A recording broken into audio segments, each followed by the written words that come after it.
আসসালামু আলাইকুম। আমি ডাক্তার সারা আলম, একজন শিশু বিশেষজ্ঞ এবং শিশু নিউরোলজিস্ট। কিছুদিন আগে আমি একজন রোগী দেখছিলাম। মাটি তার বড় ছেলেকে নিয়ে এসছেন আমাদের কাছে। আদিব ৩ বছর বয়স। আমি খেয়াল করলাম মাটির কোলে রয়েছে আরেকটি ছোট্ট বাবু, প্রায় ৬ মাস হয়ে গেছে। মাটি আমাদেরকে জানালেন গত কিছুদিন হলো মা খেয়াল করছেন যে আদিব তার সাথে ঠিক মতো কথা বলছে না, ডাকলে তাকাচ্ছে না, নিজের মতো থাকছে। এই সমস্যাগুলো বলার পরে মাটি খুব কষ্ট পেয়ে বললেন যে আসলে ম্যাডাম হয়েছে কি, গত ১ বছরের মতো সময় সে যেহেতু প্রেগনেন্ট ছিল, তার ছোট বাচ্চাটা হয়েছে, সে বড় ছেলের এতটা খেয়াল রাখতে পারেনি। এই কারণে বাচ্চাটি আগে যা যা করতে পারতো, যেমন বাচ্চাটা আমার সাথে একটু খেলতো, বাচ্চাটা কিছুটা হয়তো ডাকলে কাছে আসতো, দুই একটা সব বাবা মা বলে ডাকতো, যেটা তাদের কাছে হয়তো ২.৫ বছর হলো নর্মালি মনে হয়েছে, সেগুলো আর সে করতেছে না। এই মার মধ্যে একটা গিল্টি ফিলিং তৈরি হয়েছিল। শুধু এক্ষেত্রেই না, এক্ষেত্রে তো মা স্বীকার করে নিয়েছে যে তার কারণে হয়েছে। যখন একজন মা বা বাবা আমাদের কাছে এরকম একজন রোগী নিয়ে আসে যে বাচ্চাটার মধ্যে দেখে মনে হয় যে তার মধ্যে অটিস্টিক ক্রাইটেরিয়া গুলো ডেভেলপ করছে, অর্থাৎ তারা একজন ডাক্তারকে দেয়, শিশু নিউরোলজিস্টের কনসালটেশন নিতে আসছে, তখন ডাক্তার হিসেবে কিন্তু আমরা অনেকগুলো কমেন্ট আমাদের কানে চলে আসে। কখনো মা বলে যে তার কারণে হয়তো এরকম হয়েছে, আবার অনেক সময় মা কথাও বলে যে বাবা সারাদিন অফিস থেকে আসার পরে বাচ্চাগুলোকে কোনো সময় দেয় না, ম্যাডাম আমি একা একা কাজ করার পরে হয়তো ঠিকমতো সময় দিতে পারছি না। শুধু তাই নয়, পরিবারের অনেক আত্মীয় স্বজন যখন আমাদের কাছে রোগীর সাথে আসে, তারাও এক একভাবে এক একজনের উপর ব্লেম দিতে থাকে। এই যে মাটি আমাদের কাছে একটা কষ্ট নিয়ে আসলো, সাথে দেখা গেল যে বাচ্চাটিকে আমি যখন পরীক্ষা করলাম, যে আমার কাছে মনে হলো হয়তো বাচ্চাটির মধ্যে অটিজমের ক্রাইটেরিয়া গুলো চলে এসছে অলরেডি। তখন তার বাবাকে ডাকলাম এবং আমি বুঝিয়ে বলার চেষ্টা করলাম যে আমার কাছে মনে হচ্ছে যে বাচ্চাটির হয়তো অটিজম থাকতে পারে, সেক্ষেত্রে আমাদের সাইকোলজিক্যাল অ্যাসেসমেন্ট করতে হবে।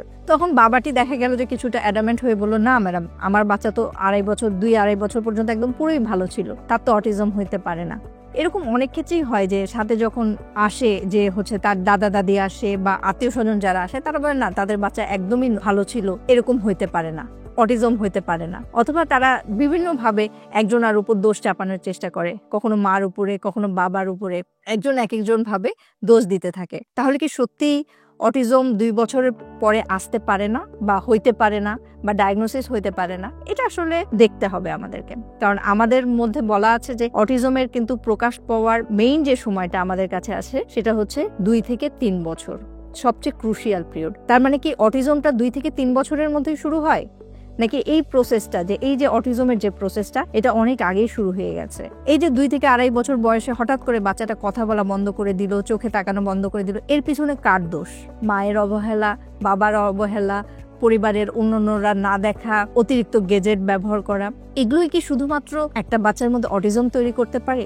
আর যদি হয়, তাহলে একটা বাচ্চা নর্মালি যে ২.৫ বছর পর্যন্ত থাকলো, তারই কেন হলো?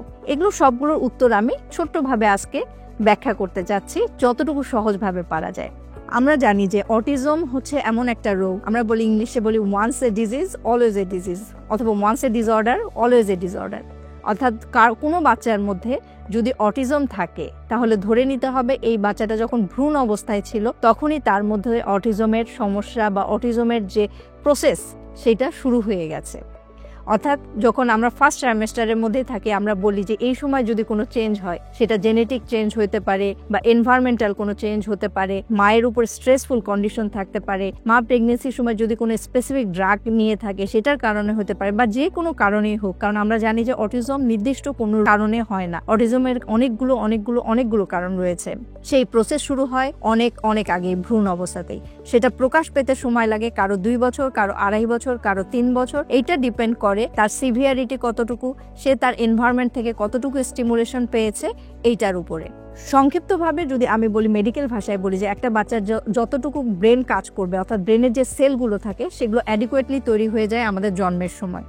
এরপর যেটা হয় সেটাকে আমরা বলি ম্যাচুরেশন, অর্থাৎ পরিপক্ক হওয়া।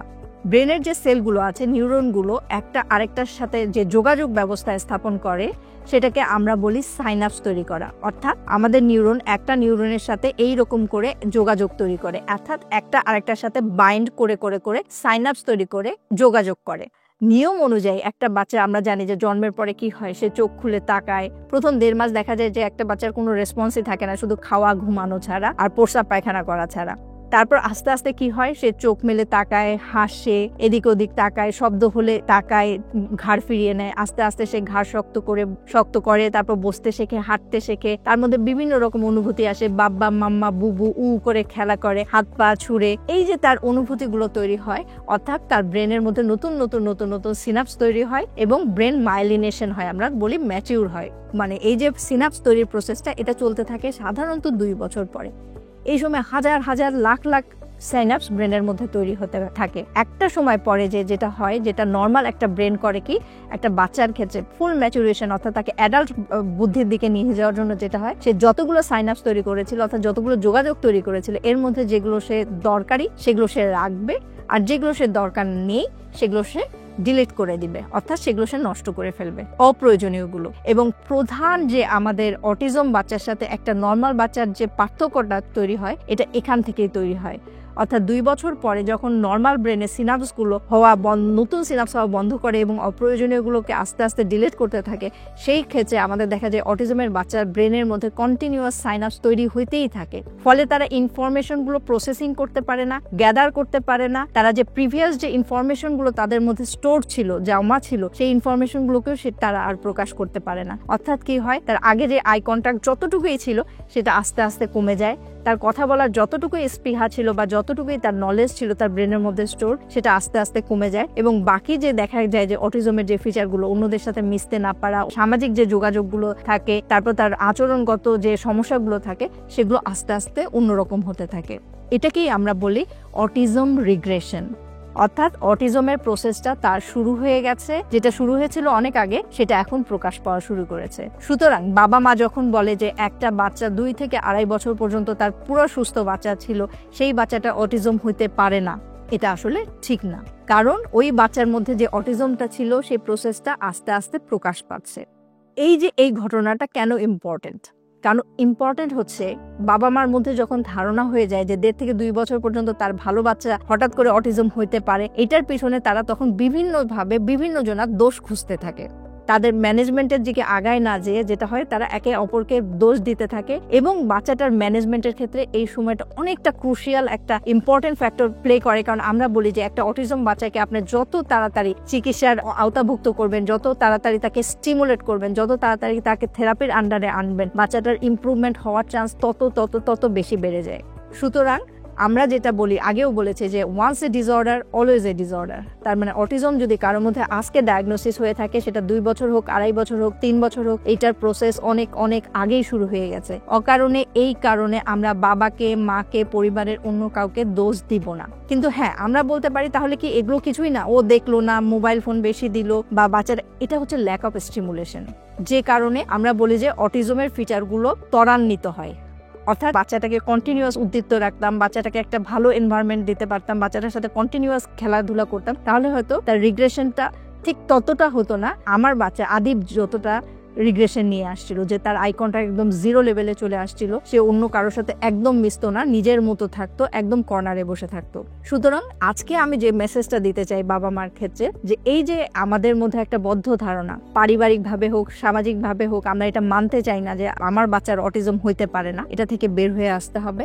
এবং যদি মনে হয় 1.5 থেকে 2 বছর হোক, আর যখনই হোক, আপনার মনে হয় যে আপনার বাচ্চাটা আস্তে আস্তে কথা বলা কমিয়ে দিচ্ছে, চোখে চোখ রাখা কমিয়ে দিচ্ছে, সেক্ষেত্রে অবশ্যই একজন শিশু নিউরোলজিস্টের পরামর্শ নিন। যদি অটিজম ডায়াগনোসিস হয়, তাহলে অবশ্যই নিজেকে দোষারোপ করবেন না। এক্ষেত্রে বাবা মার কোনো দোষ থাকে না। অবশ্যই আপনাদেরকে যেদিকে এগিয়ে যেতে হবে, সেটা হচ্ছে বাচ্চার ম্যানেজমেন্টের দিকে অনেক বেশি ফোকাস দিতে হবে। নিজেদের মধ্যে দোষারোপ করে নিজেরা গিল্টি ফিলিং এ ভুগে বাচ্চাটার ভবিষ্যৎ নষ্ট করা যাবে না। সুতরাং অটিজমের জন্য কেউ দায়ী নয়। অটিজম একটা ডিসঅর্ডার, যেটা প্রসেস যে কারণে হোক, আমাদের যে কারোর বাচ্চারই হতে পারে। এর ম্যানেজমেন্ট রয়েছে, যদিও দীর্ঘ পথ, কিন্তু ইনশাল্লাহ এগিয়ে গেলে উন্নতি হবে। কারণ আপনি যত তাড়াতাড়ি বুঝবেন আপনার বাচ্চার অটিজম আছে, তত তাড়াতাড়ি ম্যানেজমেন্ট নেওয়া সম্ভব এবং তত তাড়াতাড়ি উন্নতি হওয়া সম্ভব। ধন্যবাদ সবাইকে, সবাই ভালো থাকবেন।